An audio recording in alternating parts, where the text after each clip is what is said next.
Friends அஸ்ஸலாமு அலைக்கும், welcome to our Jahanas cooking. நம்ம சேனலில் இன்னைக்கு சூப்பரான டேஸ்டான ஃப்ரைடே ஸ்பெஷல் உங்கள் எல்லாத்துக்கும் ரொம்ப பிடித்ததும் கூடங்க. நம்ம உடம்புக்கு ரொம்ப நல்லதுங்க. வயிற்று புண்ணாக இருக்கட்டும், நம்ம உடம்புக்காக இருக்கட்டும், குடலுக்கு ரொம்ப ரொம்ப நல்லதுங்க. நீங்கள் என்னன்னு பார்க்குறப்பே உங்களுக்கு தெரிஞ்சிருக்கும். வெள்ளை மொச்சை போட்ட குடல் புளிக்குழம்பு தாங்க இன்னைக்கு இந்த ரெசிபி செஞ்சு காமிக்க போகிறேன். ஈஸி மெத்தடில் வாங்க வீடியோக்குள்ளே போய் செய்ய ஆரம்பிக்கலாம்.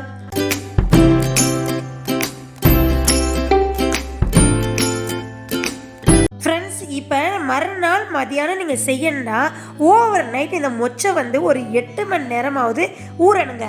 அதனால் நல்லா அலசிட்டு நான் ஊற வச்சுக்கிறேன் ஃப்ரெண்ட்ஸ். இப்போ ஊற வச்சுட்டு அதை உங்களுக்கு மறுநாள் காலையில் காமிக்கிறேன்.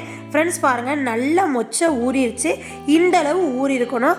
நம்ம கரெக்டாக 1 விசில் 2 விசில் வச்சாலே போதும். நம்மளுக்கு புளிக்குழம்பு டேஸ்ட்டாக சூப்பராக இருக்குங்க. ஃப்ரெண்ட்ஸ், எனக்கு எப்போவுமே மொச்சை புளிக்குழம்பு ரொம்ப பிடிக்கும். அதுவும் ஒயிட் மொச்சை ரொம்ப ரொம்ப பிடிக்கும். நெக்ஸ்ட் ஏற்கனவே இந்த போட்டி உங்களுக்கு க்ளீன் பண்ணி சூப்பு வைக்கிற வீடியோ போட்டிருக்கேன். அந்த மாதிரி சூப்பு வச்சிட்டோம்னா நம்ம அதை எடுத்து புளிக்குழம்பு செஞ்சுக்கலாம், இல்லை குருமா செஞ்சுக்கலாம். நான் இன்னைக்கு வெள்ளை மொச்சை போட்டு கத்திரிக்காய் போட்டு புளிக்குழம்பு நான் வச்சு தாங்க உங்களுக்கு இன்னைக்கு காமிக்க போகிறேன். சூப்பராக இருக்கும், டேஸ்ட்டாக இருக்கும். போட்டி பிடிக்காதவங்களுக்கு ரொம்ப பிடிக்குங்க. இப்போ நம்ம செய்முறை பார்க்க ஆரம்பிப்போங்க. ஃபஸ்ட்டு ஸ்டெப்பு, நான் எடுத்து வச்சுருந்த காமூடி தேங்காவை நான் அடிச்சுக்கிறேங்க. அதோட எல்லாம் கலந்த குழம்பு மல்லித்தூள் ஒரு 4 டீஸ்பூன் போட்டுக்கிறேன். உங்களுக்கு எந்த அளவு நீங்கள் எப்பவும் போடுவீங்களோ அந்த அளவு நீங்கள் சேர்த்துக்கோங்க. நெக்ஸ்ட்டு 1/4 டீஸ்பூன் மஞ்சத்தூள் நான் சேர்த்துக்கிறேங்க. அதை கொஞ்சோண்டு 1/2 கிளாஸ் தண்ணி ஊற்றி நல்லா மையாக பேஸ்ட்டாக அரைச்சிட்டு உங்களுக்கு காமிக்கிறேங்க. ஃப்ரெண்ட்ஸ் பாருங்கள், இந்த அளவு அரைச்சாச்சு. பாருங்கள் ஃப்ரெண்ட்ஸ், புளி நல்லா 3 சொலை எடுத்து நான் ஊற வச்சுருக்கேங்க அலசிட்டு. இப்போ இதோட ஒரு பெரிய வெங்காயமும் ஒரு தக்காளியும் போட்டு அதையும் சேர்த்து அடிச்சுட்டு உங்களுக்கு காமிக்கிறேங்க. ஃப்ரெண்ட்ஸ், இப்போ எல்லாம் சேர்த்து அடித்து வச்சாச்சு.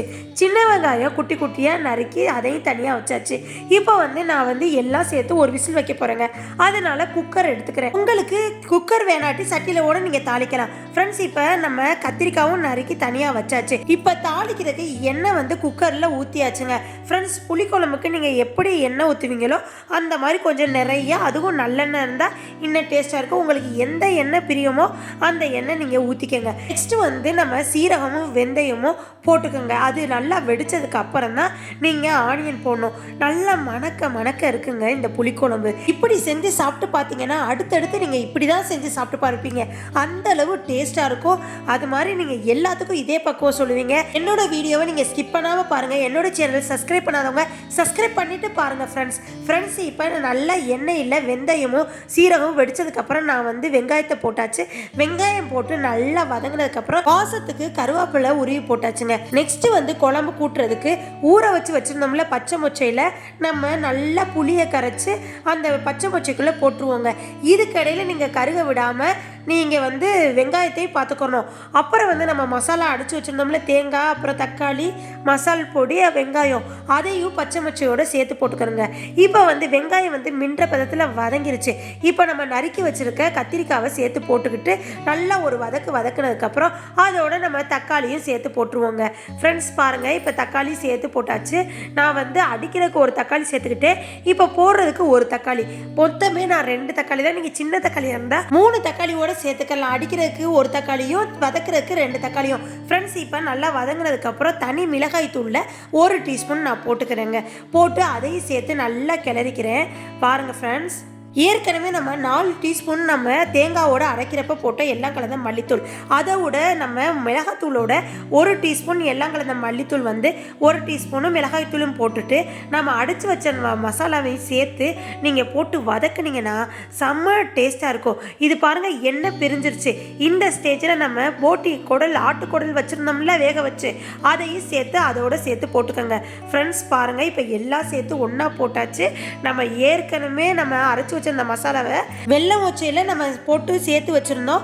புளியோடு சேர்த்து அது எல்லாத்தையும் சேர்த்து ஒன்றா நீங்கள் இந்த குழம்பு கூட்டினதில் சேர்த்துக்கங்க. ஃப்ரெண்ட்ஸ், இப்போ எல்லாம் சேர்த்து உங்களுக்கு எந்த அளவு தண்ணி வேணுமோ அந்த அளவுக்கு நீங்கள் தண்ணி கரைச்சி ஊற்றிக்கலாம். பாருங்கள் ஃப்ரெண்ட்ஸ், நான் இந்த அளவுக்கு குழம்பு கூட்டி வச்சுருக்கேன். இன்னும் நம்ம அந்த தேங்காய் அரைச்சி வச்சுருந்தோம்ல அந்த கரைச்சி தண்ணியையும் நான் சேர்த்து ஊற்றிக்கிட்டு நான் உப்பு டேஸ்ட் பண்ணி பார்க்குறேன். ஃப்ரெண்ட்ஸ், எனக்கு உப்பு அளவு எல்லாமே கரெக்டாக இருக்குது. உங்களுக்கு இந்த ஸ்டேஜில் உப்பு பார்த்துக்கோங்க. அப்போ தான் நம்ம பச்சை மொச்சையிலே சரி நம்ம கத்திரிக்காயிலையும் உப்பு சேரும். இப்போ குடிச்சு பார்த்ததில் கொஞ்சோன்னு மட்டும் எனக்கு புளிப்பு இல்லைங்க. அதனால கொஞ்சோண்டு புளி தண்ணி நான் மறுபடியும் சேர்த்துக்கிறேன். புளி தண்ணி சேர்த்ததுக்கு கொஞ்சம் உப்பு நான் மறுபடியும் சேர்த்துக்கிறேன் ஃப்ரெண்ட்ஸ். அப்போ தான் இந்த குழம்பு கூட்டுறப்ப நம்மளுக்கு உப்பு எல்லாம் கரெக்டாக இருக்கும். பாருங்கள் ஃப்ரெண்ட்ஸ், இப்போ வந்து 1/4 கப்பு புளி தண்ணி சேர்த்துக்கிட்டாச்சு. சேர்த்து அவ்வளோதான், எல்லாமே கரெக்டாக இருந்துச்சு. இப்போ நான் மூடி வச்சு ஏற்கனவே நம்ம விசில் வச்சது தாங்க ஆட்டுக்குடலும், அதனால் அதையும் நம்ம ரொம்ப விசில் வைக்கணும்னு அவசியம் இல்லை. பச்சை மொச்சை ஓவர் நைட்டு ஃபுல்லாக நல்லா வெந்துருச்சு. அதனால் அது ஒரு விசில்லே வெந்துடும். இப்போ ஒரு விசில் வந்துச்சோ வரலையோண்டு ஒரு விசில் வந்ததுக்கப்புறம் நான் ஆஃப் பண்ணிவிட்டு அதை அப்படியே புழுங்க விட்டு ஃபுல் விசில் அடங்கினதுக்கப்புறம் உங்களுக்கு ஓப்பன் பண்ணி காமிக்கிறேன் ஃப்ரெண்ட்ஸ் பாருங்கள், இப்போ விசில் வச்சாச்சு. மூடி வச்சு நம்ம ஸ்டவ் ஆன் பண்ணி ஒரு விசில் வச்சுட்டு அந்த விசில் அடங்கினதுக்கப்புறம் உங்களுக்கு எடுத்து காமிக்கிறேன். இப்போ வந்து விசில் அடங்கிருச்சு. ஓப்பன் பண்ணால் சூப்பரான மணக்க வெள்ளை பச்சை மொச்சை போட்டு ஆட்டுக்குடல் புளிக்குழம்பு அருமையான டேஸ்ட்டுங்க. அந்த கத்திரிக்காயை எடுத்து வச்சு சாப்பிட்றப்ப செம்ம டேஸ்ட்டாக இருந்துச்சு, சூப்பராக இருந்துச்சுங்க ஃப்ரெண்ட்ஸ். இதே மாதிரி நீங்கள் உங்கள் வீட்டிலே செஞ்சு சாப்பிட்டு பாருங்கள். வெள்ளை மொச்சையெல்லாம் கரெக்டாக வெந்திருக்கு. அப்புறம் அந்த கத்திரிக்காய் வந்து உடையாமல் ஒன்று சொன்னாப்புல சூப்பராக இருக்குங்க.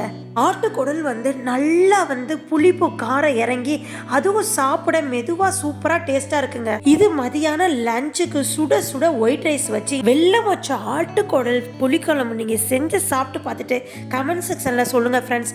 லைக் பண்ணுங்கள், ஷேர் பண்ணுங்கள், கமெண்ட் பண்ணுங்கள். என்னோட வீடியோ உங்களுக்கு ரொம்ப பிடிக்குன்னு நான் நினைக்கிறேன்.